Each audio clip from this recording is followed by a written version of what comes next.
¿Me lo puede leer?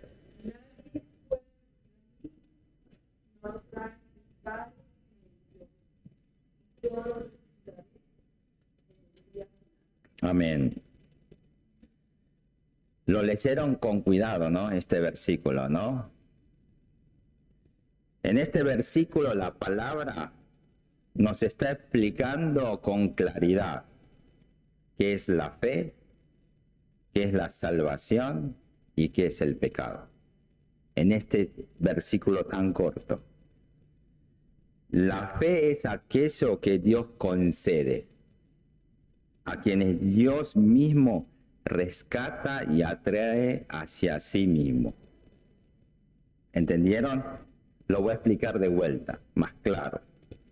La fe es dada únicamente a aquellos a quien Dios salva y guía. Está clarito, ¿no? No hay confusión. Entonces les quiero preguntar a ustedes algo. Yo voy a creer, ¿eso es fe o no?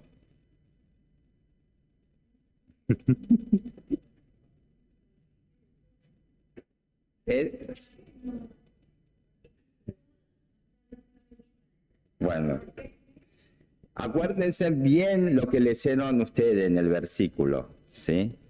¿Acaso le pregunté, yo voy a creer, sale de mí? ¿Eso es fe o no? Esto no es fe, ¿sí?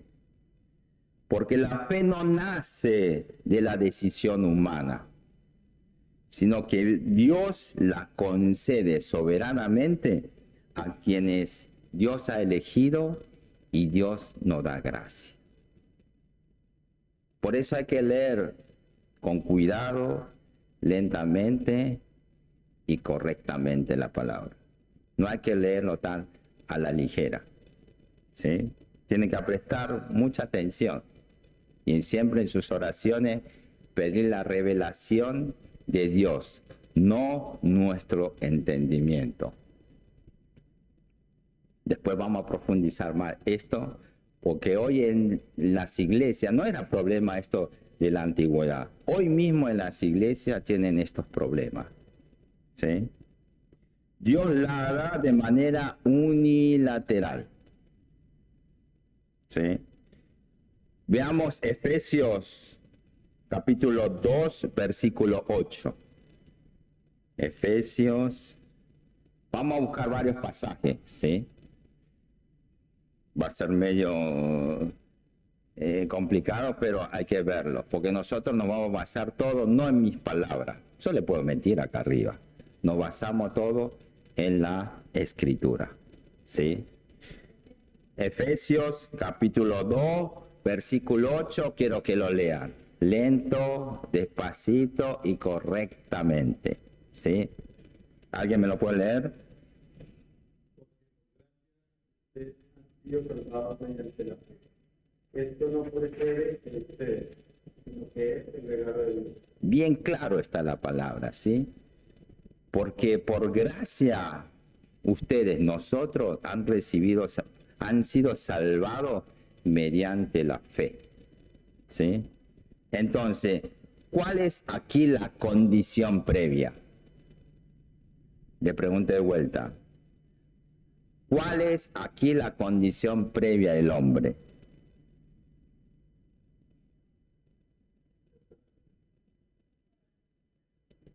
Que todo viene a través de la gracia de Dios. No se confunda, acá está bien claro, ¿sí? Viene a través de la gracia de Dios. ¿Es verdad o no? Es por la gracia de Dios que la fe llega a nosotros. ¿Y qué recibimos nosotros? La fe de que Jesucristo es nuestro Salvador, ¿sí? Eso es la salvación. Y es por medio de esa fe que nosotros recibimos esa salvación. Si no lo trae el Padre, nosotros estamos perdidos. Por nuestros esfuerzos no podemos ni entender, ni comprender, ni tener fe. Por eso tiene que poder discernir ¿Desde qué interpretación salen estas palabras? ¿Mía o si nos revela Dios? Por eso continúa diciendo, esto no procede de ustedes, sino que es el regalo de Dios. En Efesios dice bien claro. Es decir, la fe que nos lleva a esta salvación no nace del ser humano, sino que proviene únicamente de la soberanía de Dios.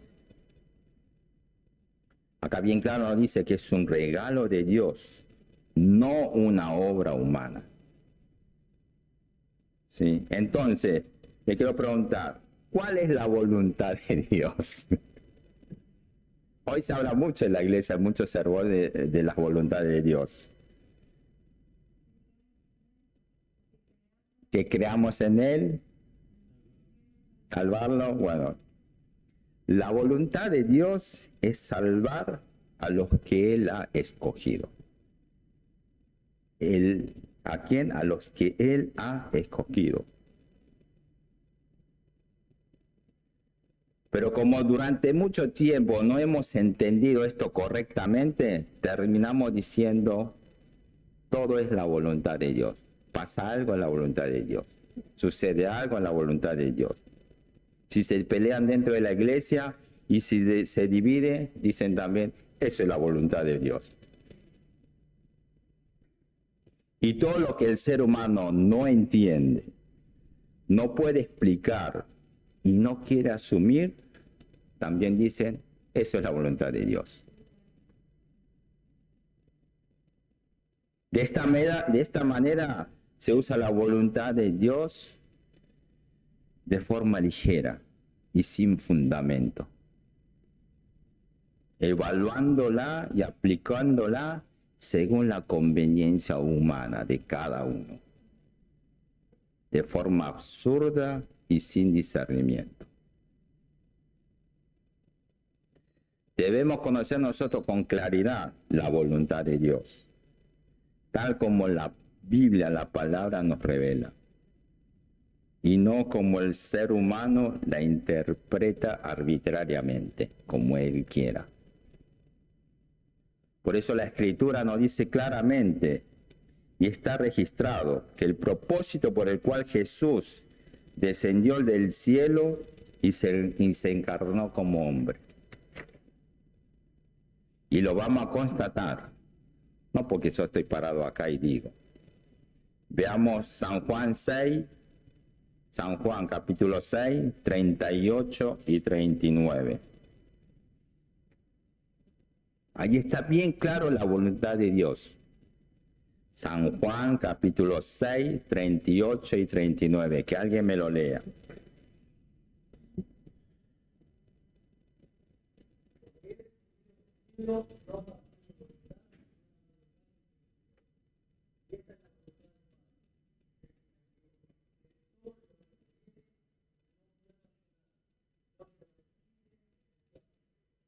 Acá Jesús declara claramente que el propósito por el cual vino a esta tierra Jesucristo no fue para hacer su propia voluntad. Dice en el 38 o no. ¿Sí?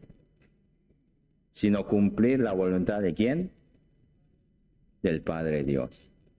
Entonces no digamos que la voluntad de Dios es tal cosa. Basémonos en la Escritura.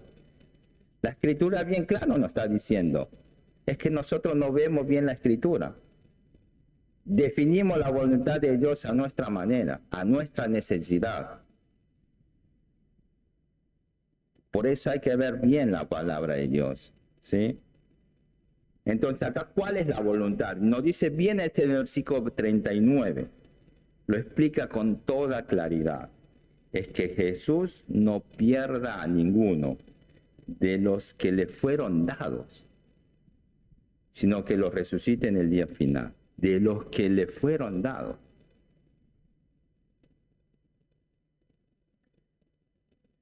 Dicho en una sola palabra, la salvación es vida eterna, otorgada a los elegidos, no a todos.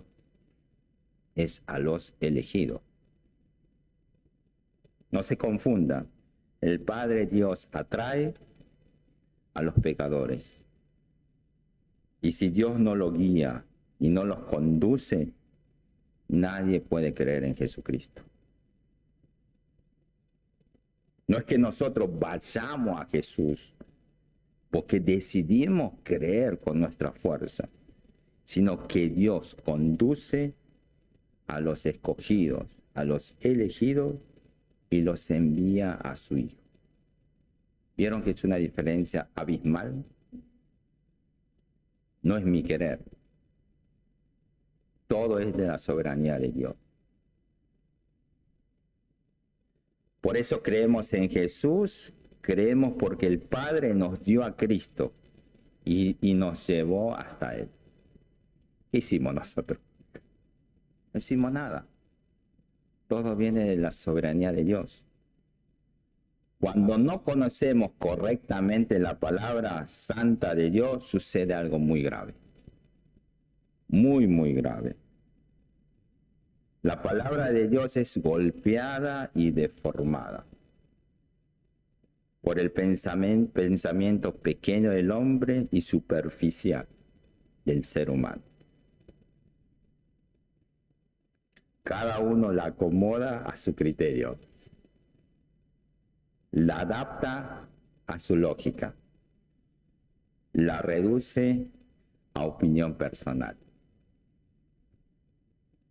Pero la palabra de Dios no está para ser ajustada al hombre, sino que el hombre debe ser quebrantado, alineado por la palabra de Dios. No podemos manejar la palabra de Dios como nosotros queremos. Desde el principio nosotros fuimos pecadores al no obedecer a Dios en el jardín de Edén, porque comimos el fruto del árbol del bien y del mal, ¿no? Y por causa de ese pecado, la relación espiritual con Dios fue cortada. A esto la Biblia lo llama muerte espiritual. Después de esta ruptura, el ser humano pecador comienza a vivir únicamente ¿en qué? Según lo que desea su carne.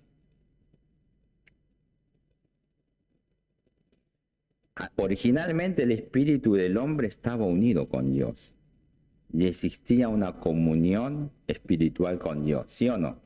Antes del pecado. Pero ¿qué pasó después del pecado? Esa conexión se cortó. Fue Dios mismo que interrumpió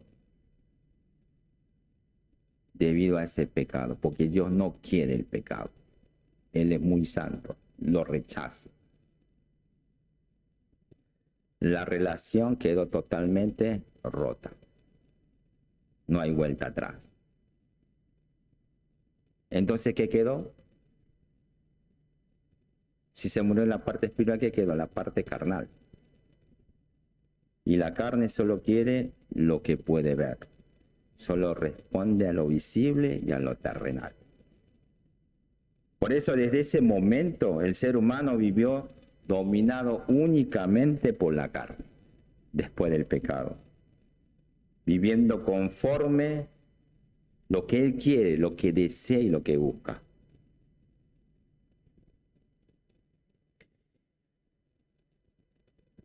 Ahora vamos a ver cuáles son las características de las personas que viven según la carne. Lo vamos a ver en 1 Juan, capítulo 2, 16. Está casi a lo último, el Antiguo Testamento. ¿Alguien lo puede leer? 1 Juan, capítulo 2, 16.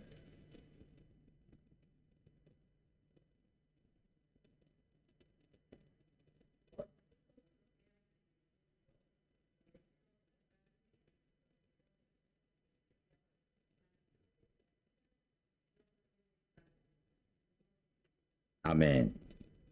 Juan aclara algo fundamental. Todo esto no viene del Padre. ¿Proviene de dónde? Del mundo. ¿Sí? Si nosotros vemos esto en la versión original griega, porque el Nuevo Testamento fue escrito en griego, ¿sí? Y el Antiguo fue en hebreo, ¿sí? La palabra mundo aparece como cosmos en griego. Mundo es cosmos. No se refiere solamente a la creación, sino al sistema espiritual opuesto a Dios, ¿sí? El cual está bajo el dominio de Satanás. Por eso el pensamiento bíblico, mundo y Satanás están estrechamente ligados. Porque el mundo funciona conforme a la influencia de ¿quién? Del maligno, no conforme a Dios. Acá bien claro en 1 Juan 2:16 aparece 3 características de las personas que viven según la carne. Primero, los malos deseos de la carne, la codicia de los ojos, la arrogancia de la vida. 3 características, nos demuestra bien claramente la palabra de Dios. Miren qué tan preparando esto, cómo Dios nos conoce a nosotros, cada uno de nosotros. Muy bien nos conoce al ser humano, cómo somos. Los malos deseos de la carne, la palabra carne en griego es sarcos. Carne, sarcos. Se refiere a los deseos del cuerpo, a las pasiones, a la búsqueda de placer, a lo que la carne quiere satisfacer. Eso significa sarcos. Además se incluyen pecados corporales acá, evidentes. Drogas, alcohol, inmoralidad, violencia. Toda práctica que busca placer sin Dios es vivir controlado por lo que el cuerpo desea. Mire qué bien conoce Dios al ser humano. Segunda, la codicia de los ojos.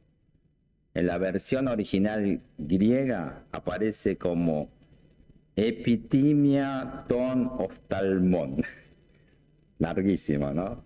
Bueno, ton oftalmon significa los ojos. Literalmente los 2 ojos. ¿Qué está hablando? De la vista. ¿Sí? Epitimia significa deseo, codicia, apetito desordenado. Entonces, ¿qué describe esto? El deseo que nace a través de las cosas que ven sus ojos. Un ejemplo, mirar a tal hombre o tal mujer con deseo. Hay muchos hombres, mayormente que las mujeres, que escanean a las chicas o chicos de arriba abajo, ¿no?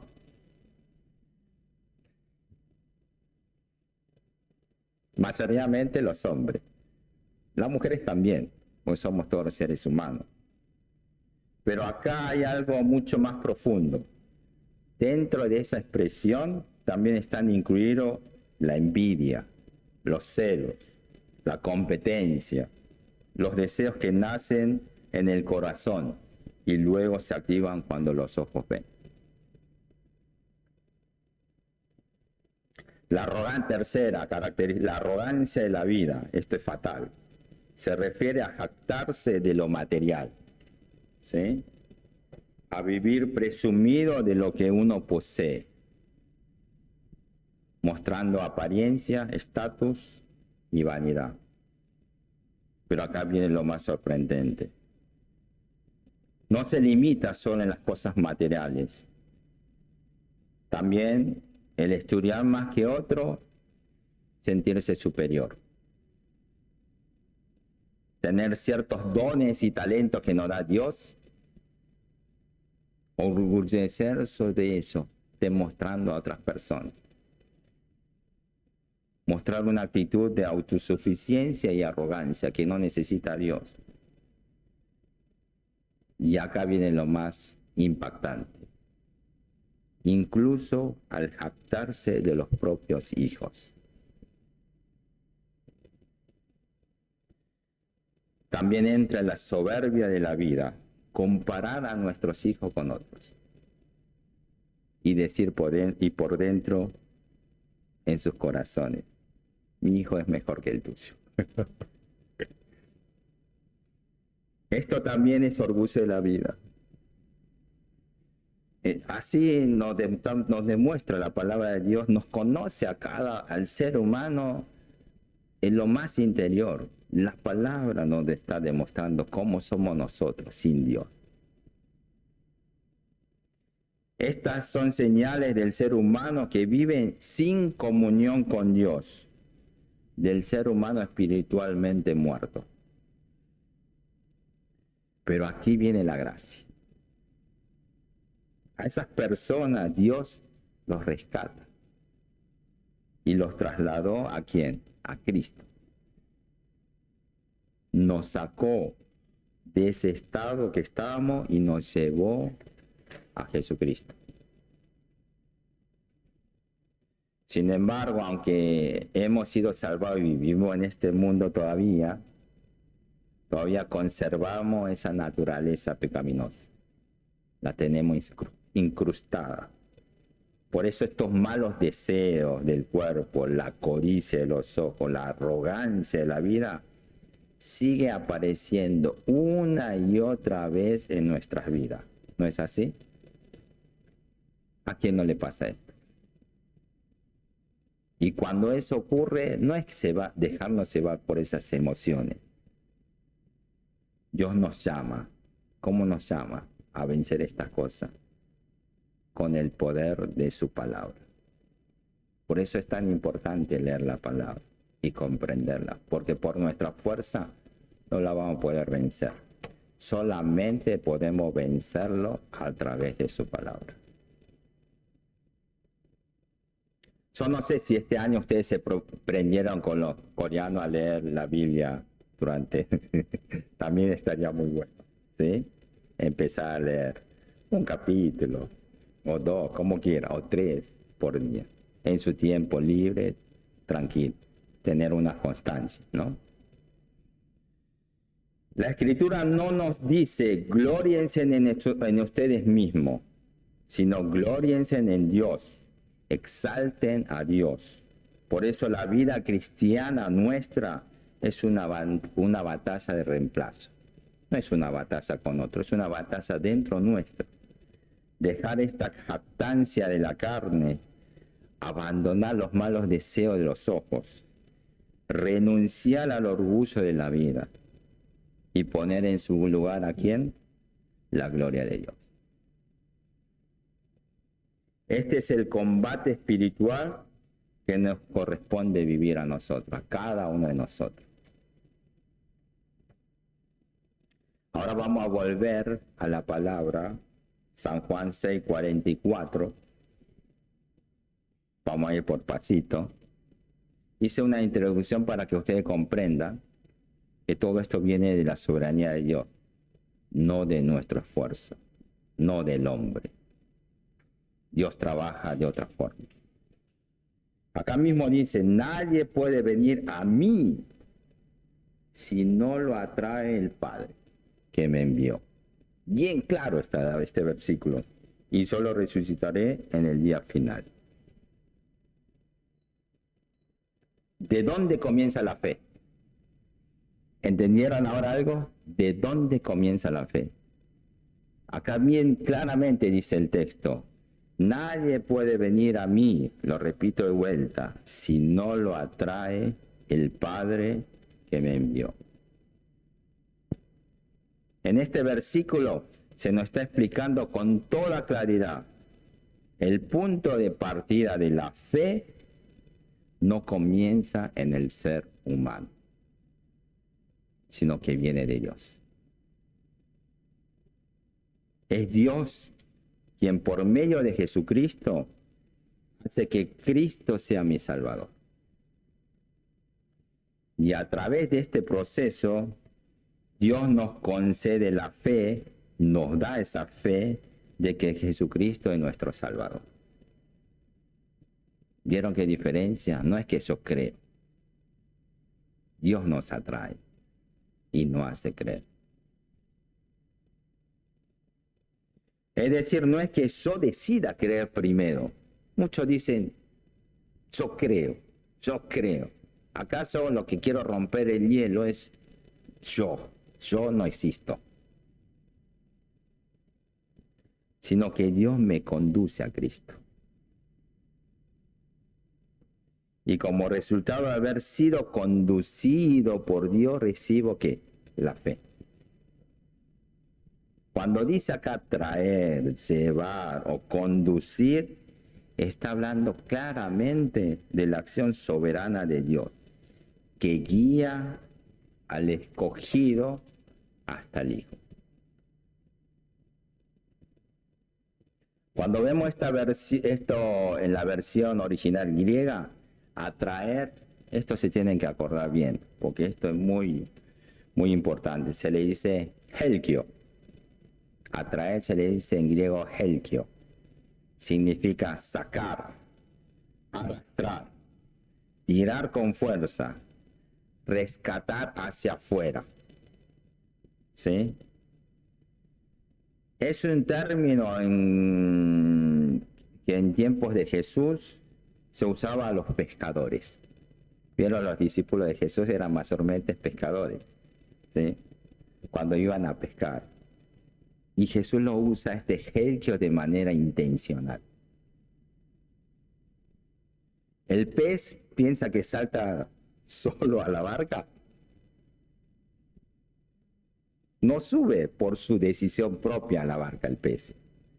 Queda atrapada en la red y luego el pescador lo tira hacia arriba, lo arrastra fuera del agua y lo pone sobre la cubierta del barco. Esto es helkio. Por eso en este pasaje se explican al mismo tiempo la fe y la salvación en este versículo. Cuando Jesús dice, si no lo atrae el Padre, no está hablando solo de creer, sino del acto mismo de salvar. Por eso decimos que la salvación no es que el hombre salga, sino que Dios lo saca. Hay una diferencia todavía terrible, ¿sí o no? Porque si el hombre salga es por sus esfuerzos, y acá mismo nos está diciendo que Dios nos saca. Ser salvo es rescatado por Dios, que Dios nos saque de donde estábamos. ¿Dónde estábamos nosotros? En la oscuridad, en el mundo, en el pecado. Nos saca y nos lleva a Cristo. Eso es ser salvo. ¿Qué hicimos nosotros? No hicimos nada. Como dije la otra naranja, ¿no? No hicimos nada. Además de esta palabra helkio, acuérdense, helkio, describe una acción decidida y dominante.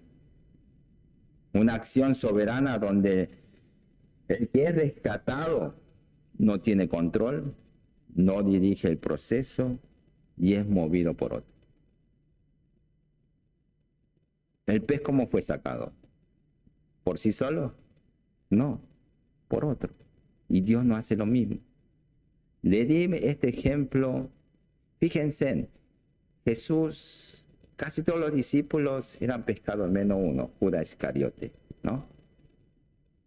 Con los ejemplos de la vida, Él nos enseña la palabra.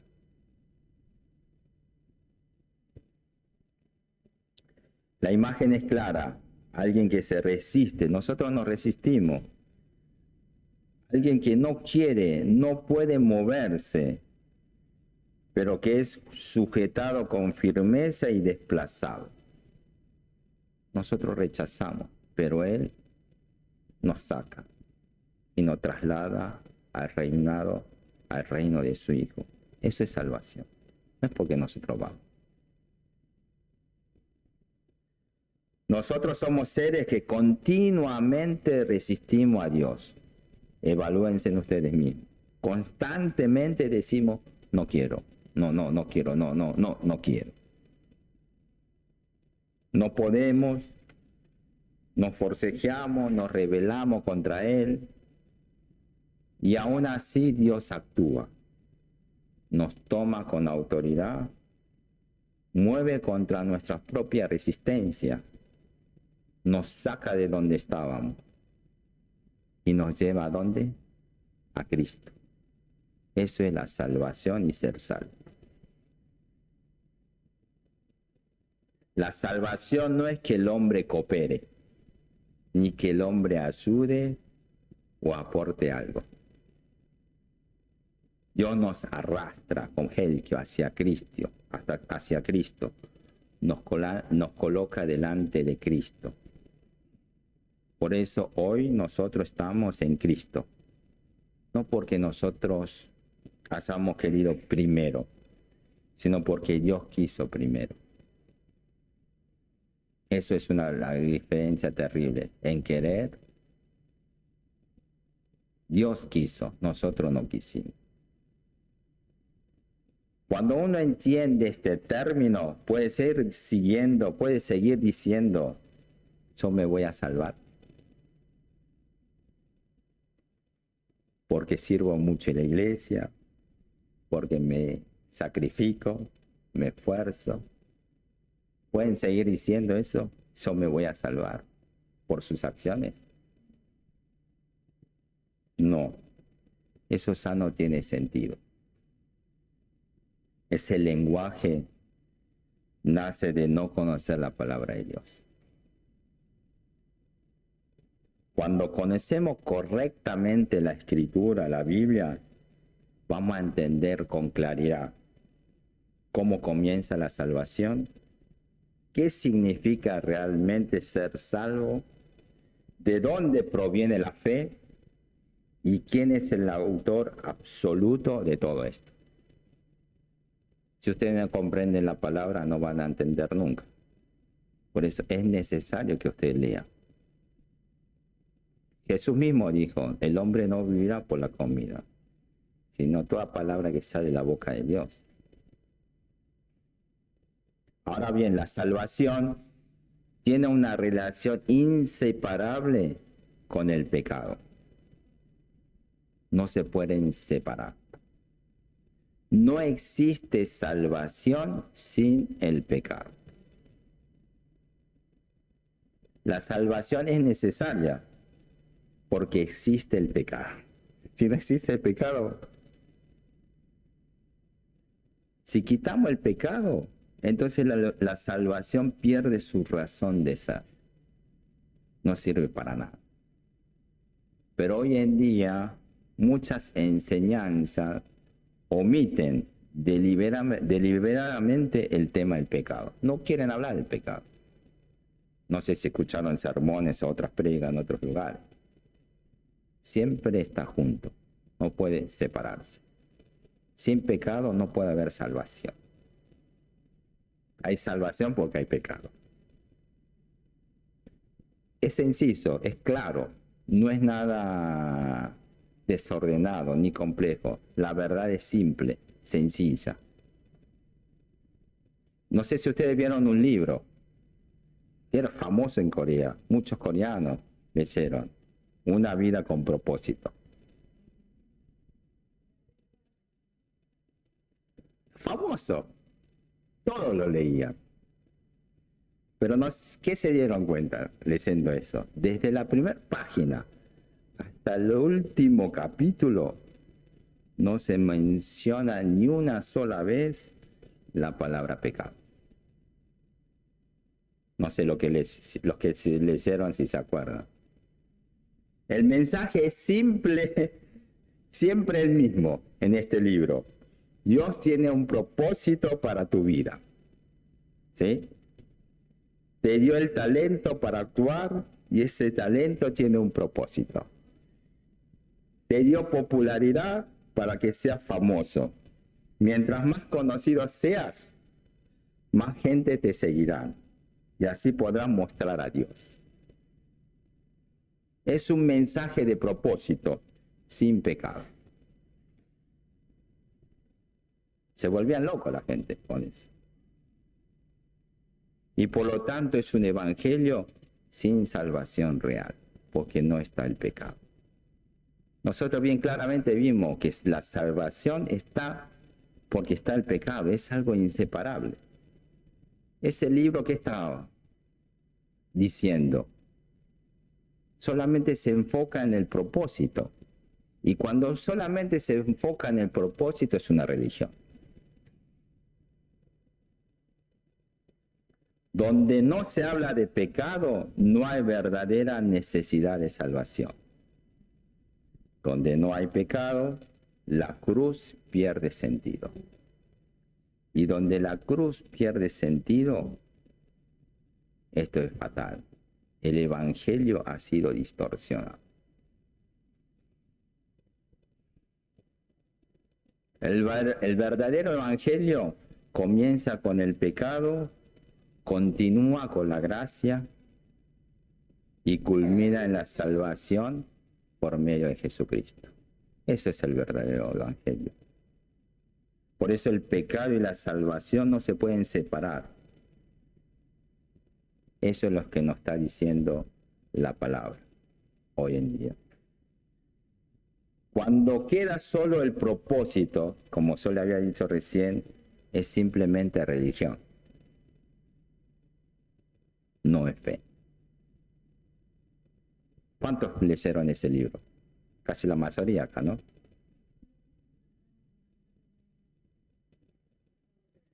Bueno, vamos a ver por qué la religión tiene una característica clara, la religión. El ser humano en ese libro siempre tiene que hacer algo. Hacer, esforzarse, producir, demostrar. La fe y la salvación no nacen de lo que el hombre hace, habíamos dicho, sino de lo que Dios hace. Es distinto. Acá mismo dice de lo que Dios hace, no lo que hace el hombre.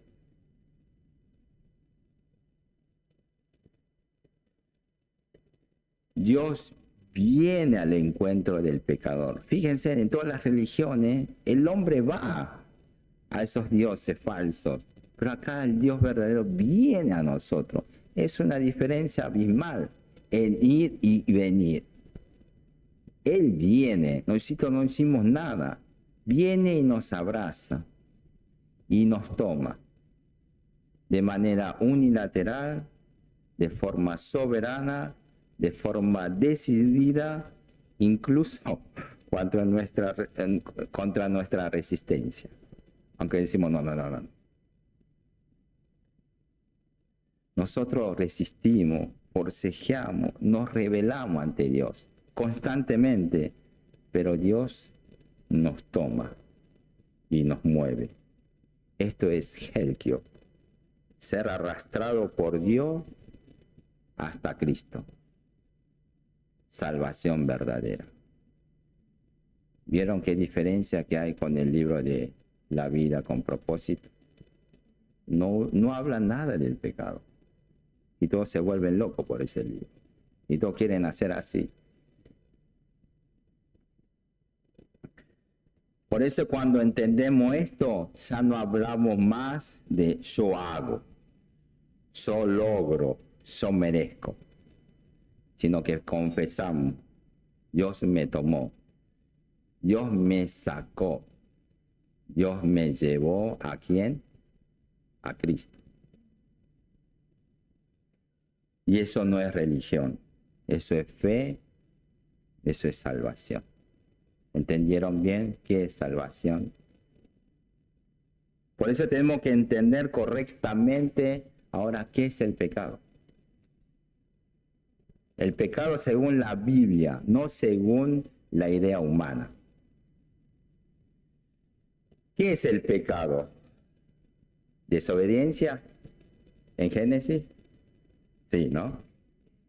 ¿Errar al blanco? Sí. Todo lo que dice Dios, no hacer. Literalmente es verdad. Está correcto, es correcto, ¿no? Eso es que eso lo comprendemos en un sentido puramente literal. Pero ahora vamos a verificar desde la misma escritura cómo define Dios al pecado. Veamos San Juan 16:9. Ya son las 12, vamos a tener que achicar un poquito más, ¿no? Voy a alargarme un poquito porque es algo, esta era una predica de 1 hora y 20. Saqué muchas cosas, pero necesitaba decírselo, porque hay que romper un hielo que hoy en día las iglesias se está desviando mucho. San Juan 16:9, voy a leerlo. En cuanto al pecado, porque no creen en mí. Bien mismo dice, ustedes mismos lo comprobaron en las palabras, ¿o no? No es porque solo digo, lo están comprobando con sus propios ojos. Es no creer en mí. ¿En quién? En Jesucristo. Aquí Jesús define claramente qué es el pecado, con absoluta claridad. El pecado es no creer. Le vuelvo a repetir, no creer en Jesucristo. Aquí hay algo fundamental que debemos entender. Jesucristo es Dios. ¿Sí o no? Por eso el pecado no es simplemente cometer errores morales en nuestra vida. Acá está hablando algo más profundo, sino de no creer en Dios, no creer en su palabra. Entonces, ¿cuál fue el resultado de no creer en Jesucristo? El ser humano fue creado a imagen y semejanza de Dios, ¿no? Pero cuando no creció en Dios, el resultado fue la ruptura espiritual, habíamos dicho. ¿Y qué significa esta ruptura espiritual? Que Dios rompió la relación con el mundo espiritual del ser humano. Y el mundo espiritual, ¿qué significa? ¿Qué es? La comunión con Dios. Después de esta separación, todos los seres humanos comenzaron a vivir solo a través de los 5 sentidos del cuerpo. ¿Qué es los 5 sentidos del cuerpo? Vista, oído, tacto, gusto, olfato. Son los 5 sentidos de la carne.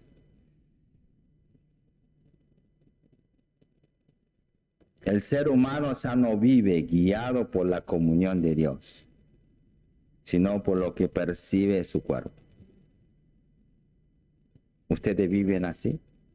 ¿Guiados por la comunión de Dios o porque quiere su cuerpo? Autoevalúense. Por eso decide según lo que ve, cree según lo que siente, busca según lo que experimenta. Por eso decide el hombre según lo que ve, cree según lo que siente, busca según los que experimenta, porque están viviendo en la carne. La vida quedó reducida a lo sensorial, a lo visible y a lo material. Vamos a ser francamente, yo estoy acá parado y también yo soy uno de ustedes. No porque esté acá parado soy más santo o más justo que ustedes, somos todos iguales. Yo también siento todas estas cosas.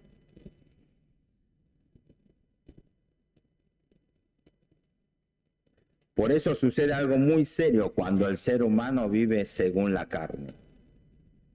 ¿Saben lo que hace? Incluso al Dios que es espíritu, al Dios que es invisible, intenta reducirlo a algo visible.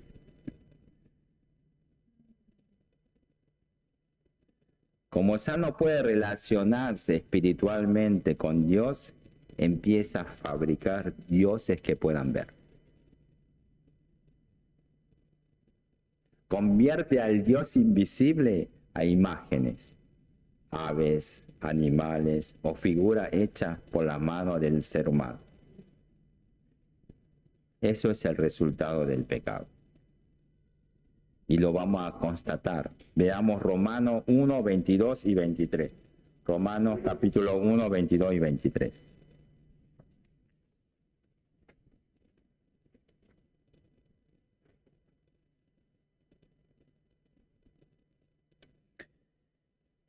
¿Alguien me lo puede leer? Romanos capítulo 1, 22 y 23.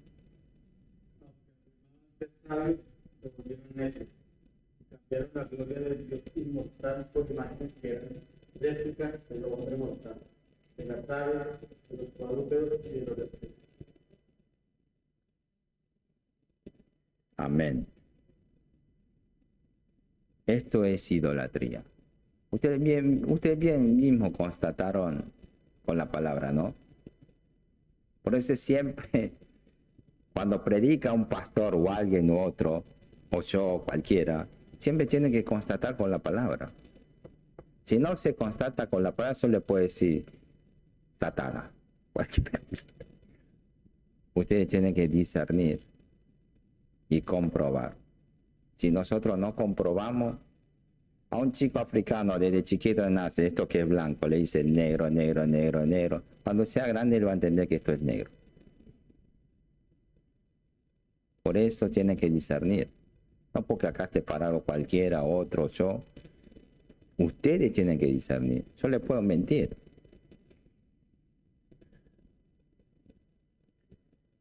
Y la Biblia dice que no nace de la sabiduría todas estas cosas. Si ustedes ven Proverbio, empieza con la sabiduría.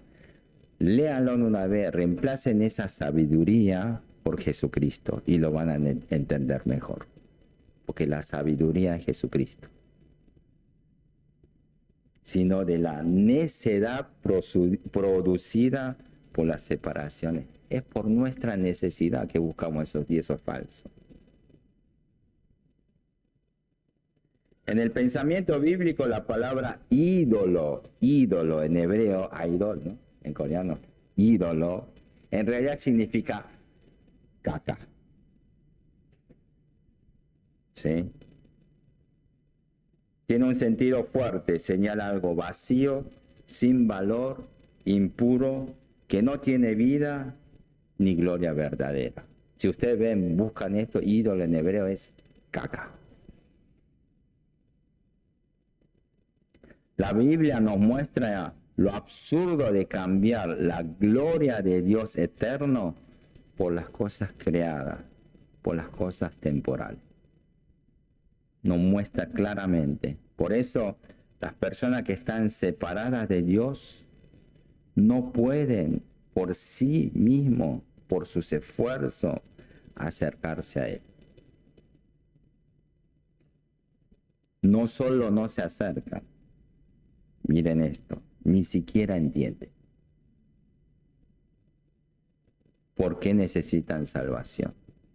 No lo entienden. Y nos explica eso bien claro en Romanos 3:11. ¿Alguien me lo puede leer? Romanos 3:11.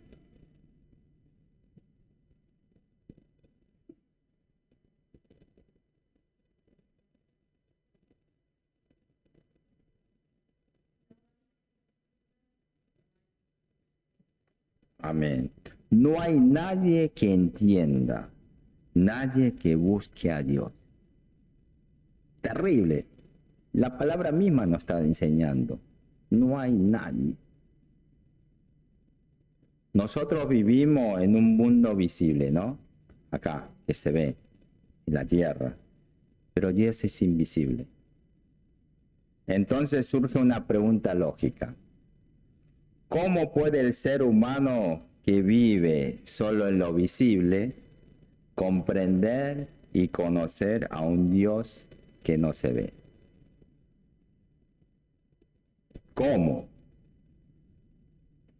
La respuesta bíblica es clara, lo leyó recién Estela, no puede.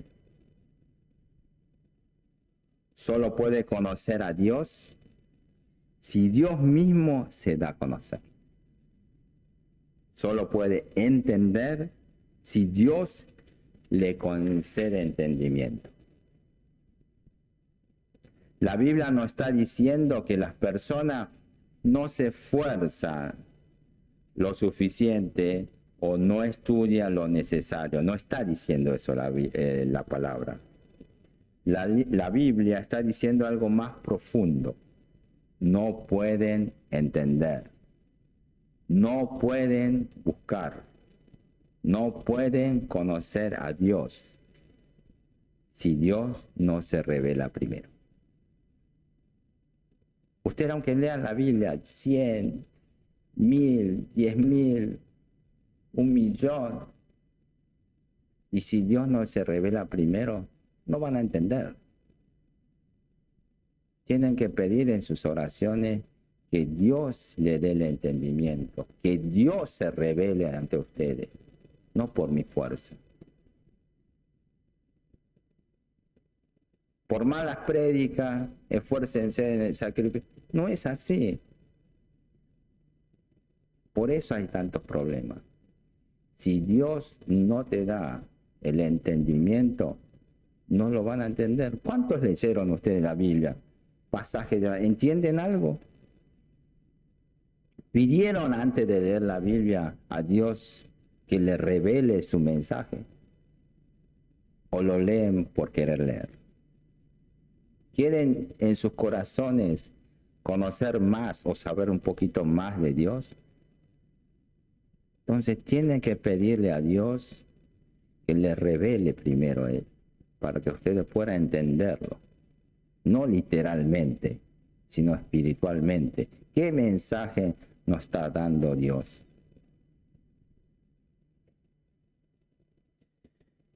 Este es el estado del ser humano que vive según la carne, separado espiritualmente de Dios. Vive limitado a lo que ve. No percibe lo espiritual, no comprende lo invisible, no puede buscar por sí mismo. Esto es muerte espiritual. Y bien claro nos dice la palabra. Hacia estas personas que están totalmente caídas, completamente corrompida, 100% incapaz por sí misma para salvarse, Dios es quien viene primero a buscarnos. Se acerca a los elegidos y con su autoridad absoluta y soberana, ¿qué hace? Nos toma con firmeza, la rescata, la saca de donde estamos y nos lleva ¿a quién? A Cristo, a Jesucristo. No porque ellos quisieran venir, tuvieran fuerza para moverse, sino porque Dios decidió salvar.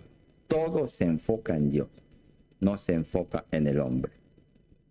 Eso es la salvación, Dios interviniendo, rescatando, trayendo al pecador a Cristo.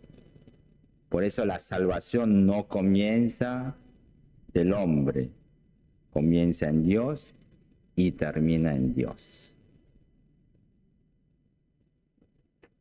Bueno, hay más que decir, ¿no? Mucho más. Pero le quiero decir esto solo porque es lo que pasa hoy en las iglesias. En todas las iglesias. No somos excluidos. En todas las iglesias. Y voy a terminar. Pero hay muchas cosas más. Tenemos que saber algo básico. Después de que Jesucristo murió, resucitó y ascendió a los cielos, pasaron unos 400 años, 4 siglos.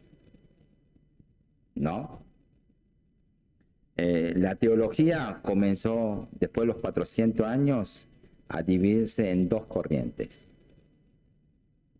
Teocéntrica y antropocéntrica.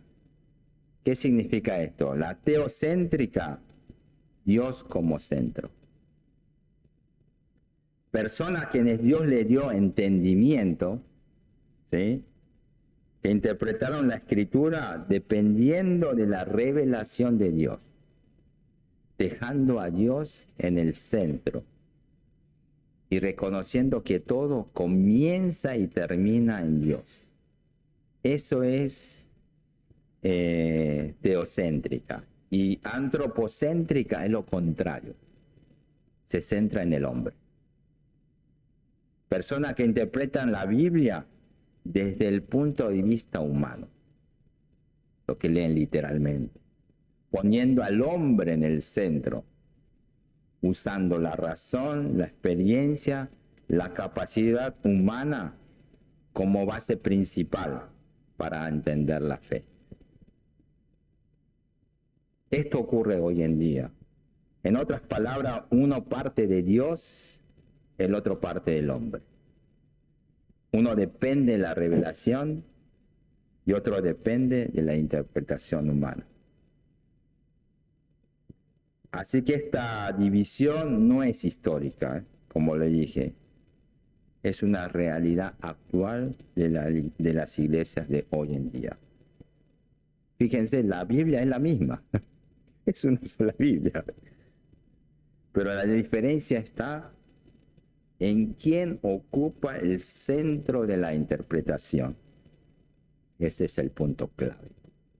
Si soy yo o si es Dios. ¿Ustedes en qué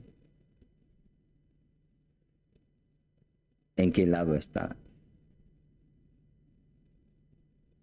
Acuérdense, de principio a fin, la salvación, la fe, son obra exclusivamente de Dios y no es nuestra. La salvación la hace Dios, la fe la da Dios, todo lo ejecuta Dios de manera total y soberana. ¿Sí? Se está haciendo largo y ya vamos a terminar. Hoy dejamos claramente qué es el pecado, qué es la fe, qué es la salvación. Entendieron bien, ¿no? Basado en la escritura de Juan 6:44. La fe y la salvación proviene únicamente de Dios. No nace del ser humano. Dios es quien atrae, nos rescata, nos lleva ¿a dónde? A Cristo. Esto es Helgio. Dios arrastra, rescata, saca, conduce al pecador hacia el reino de su Hijo, Jesucristo. Acuérdense que nosotros no hicimos nada. Todo lo hizo Dios. Eso es Helgio. Nosotros no queremos.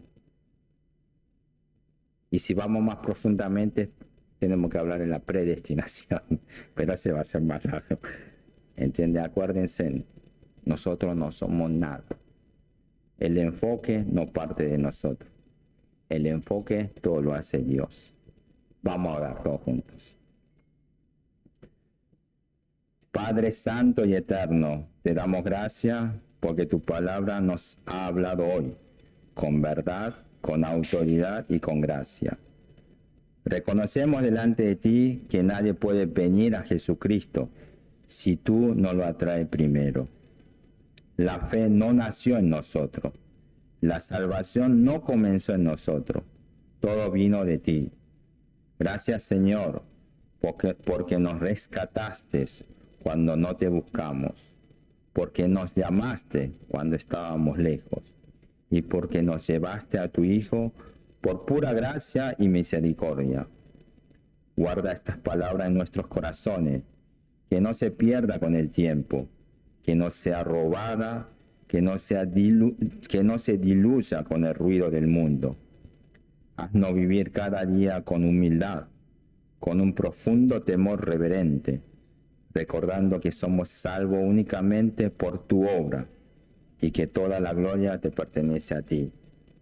Llévanos en paz, afirma nuestra fe y permítenos caminar confiando no en nuestra fuerza, sino en tu fidelidad hasta el final. Todo lo ponemos en tus manos. En el nombre de Jesucristo. Amén.